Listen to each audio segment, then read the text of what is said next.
Everyone good evening. এই ভিডিওতে তোমরা লোক অক্ষণ শেয়ার করুম মানে একজন দাদা আমারে কি কইছে, যেহেতু আমি ডেলি ব্লগ দিই, ব্লগ যেহেতু আমি বানাই, মানে ব্লগটা কে লিগা ওই দিন কন্টিনিউ করলাম না। দিনটা হয়েছে 26শে জানুয়ারি, রিপাবলিক ডের দিন। আমরা চিলড্রেন্স পার্ক মানে এক্সপোতে আমরা একটা ইভেন্ট আসলো, মানে ফ্যাশন শো আসলো। তো এই দিন আমি কে লিগা ব্লগ বানাইলাম না, একজন দাদা আমারে অভিযোগ দিছে। তো চলো তোমরা এখন নিজে কানে শুনবা।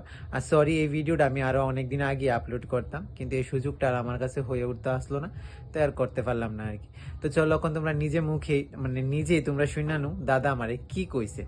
তো যদি অভিযোগটা একদম ভালোবাসার থেকেই দিছিল, কারণ এমনি আমারে কইছে যেহেতু তুই ব্লগ বানাস, তুই কে লিগা আজকের দিনে ব্লগ বানাইলি না। আর আমি ওই দিন সত্যি প্রিপেয়ার আসলাম না যে একটা ব্লগ বানাবো, তোমরা সবার সাথে শেয়ার করো। তো যাই হোক, এন্ডিংয়ে কি কি হয়েছে, তো দাদার কথার থেকে আমি তখন কন্টিনিউ করার চেষ্টা করছি, কিছুটা হইলো। তো চলো তোমরা নিজেই দেখানো দাদা কি কয়। আমার নামে একটা অভিযোগ তুলছে, অভিযোগটা এবার কন্টিনিউ করো। হইছে তুই এত ভালো ব্লগ করস, আজকে করলি না কেন বাবা? আজকে তো আমি মানে এটা শো করতাম আইছি। এটা যদি তুই সকাল থেকে করতি তাহলে আজকে প্রায় 1000 লোক হইছে, আরো 1000 লোক তোর থেকে আশা করি। তার লেগে তোর 2টা অ্যামাউন্ট পেমেন্ট দিয়ে দেবো, ঠিক আছে? পেমেন্টের লেগা না, মানে সবাই সাপোর্ট করলে চলবো আর কি। সাপোর্ট মানে সোশ্যাল মিডিয়া সবাই আমার যদি সাপোর্টটা করে না, তাহলে এটাই চলবে। সাপোর্ট তো আমি জানি পয়রা গেলে কেউ বাস দিয়ে সাপোর্ট করে। এই তো তোমরা আছো না দাদা, তাহলে তোমরাই তো আমার সাপোর্টটা করবা, ঠিক এইভাবে কইরা।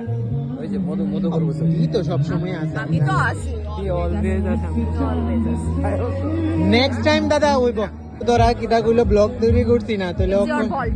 হ্যাঁ তোমার দোষ, তুমি করছো নাকি? এই আমি 100 বার কইতাছি এটা আমার But ফল্ট। সময় কই?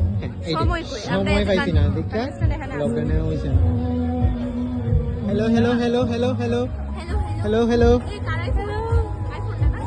আইফোনটা আমার, বাট তুষারদা আমার ওখানে কইছে আমি কেলি গাছে ব্লগ অন করছি না, তো একদম এন্ড থেকে ব্লগটা অন করছি। আমি কিছু বলতে চাই।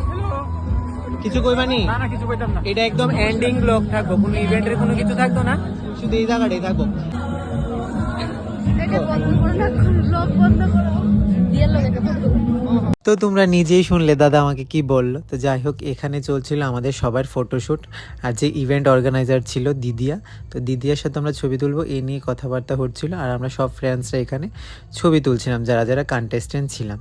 তো এখান থেকে দেওয়া হলো আমাদেরকে এই সম্মাননাটা। সম্মাননা পাওয়ার পর তখন আমরা সবাই বাই বলে বেরিয়ে পড়ছিলাম। আর এখন যে জায়গাটা থাকবে এটা তোমাদের সাথে আমি আগেও শেয়ার করেছিলাম।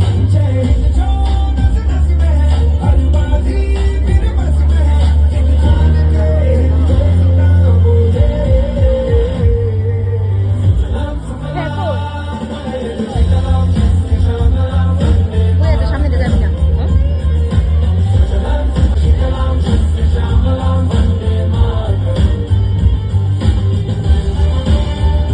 ইভেন্টের শেষে তখন আমরা সবাই গ্রুপ ফটো তুলছিলাম, আর এটা রিলের জন্য এই ভিডিও ক্লিপগুলো নেওয়া হচ্ছিল। যেহেতু আমি ব্লগের প্ল্যানে ছিলাম না আর সবাইকেও দেখাতে পারিনি, তাই ছোট্ট ছোট্ট করে সবার সাথে ছবিগুলো শেয়ার করে দিলাম তোমাদের সাথে। ইনি হলো দিদিয়া, যে আমাদের ইভেন্ট অর্গানাইজার, আর এটাই হলো দাদা তুষারদা। এই ছবিটা অ্যাড করার কারণ হলো, এই যখন আমি দিদিয়ার সাথে ভিডিও ক্লিপ নিচ্ছিলাম তখন কিভাবে যে স্ক্রিনশট হয়ে গেল আমি জানতেই পারলাম না, কিন্তু ভালো আসলো ছবিটা।